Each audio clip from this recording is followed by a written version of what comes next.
Without support ಅಂದ್ರೆ ಯಾವುದೇ ಸಲಕರಣೆಗಳ ಸಹಾಯವಿಲ್ಲದೆ ಮಾಡುವಂತ ಸ್ಥಿತಿಯನ್ನ ಗಮನಿಸ್ತಾ ಹೋಗೋಣ. ಎರಡು ಹೆಬ್ಬೆರಳುಗಳನ್ನು ಜೋಡಿಸಿ ಹಿಂಬಡಿಗಳ ಮಧ್ಯ ಬಿಡಿ ಇರಲಿ. ನಂತರ ಪೂರ್ಣ ಕೈಯನ್ನು ನೆಲಕ್ಕೆ ತಗೊಂಡಿದ್ವಿ. ತೋಳುಗಳನ್ನ ನಿಧಾನವಾಗಿ ಹಿಂದಕ್ಕೆ ತಳ್ತಾ ಹೋಗಿ, ಎದೆ ಎತ್ತಾ ಹೋಗಿ, ಮೊಡಕೈಗಳನ್ನು ನೇರ ಮಾಡ್ತಾ ಕೈಯಲ್ಲಿ ಮೇಲುಕ ಚಿಲನೆ ಮಾಡ್ತಾ ಹೋಗಿ ಪೂರ್ಣ ಸ್ಥಿತಿಯ ಒಳಗಡೆ ಕಾಪಾಡ್ತಾ ಬರೋಣ. ತಾಳ ಅಂದ್ರೆ ಬೆಟ್ಟ ಅಂತ ಆಗತ್ತೆ.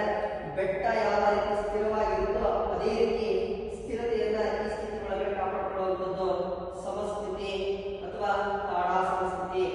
30 ಸೆಕೆಂಡ್ಗಳ ಕಾಲ ಅಥವಾ 60 ಸೆಕೆಂಡ್ಗಳ ಕಾಲ ಈ ಸ್ಥಿತಿಯನ್ನ ಕಾಪಾಡಿಕೊಳ್ಳುವಂಥದ್ದು. ಸಹಜ ಉಸಿರಾಟದ ಒಟ್ಟಿಗೆ ಈ ಸ್ಥಿತಿಯಲ್ಲಿ ಇರ್ತಾ ಹೋಗಿ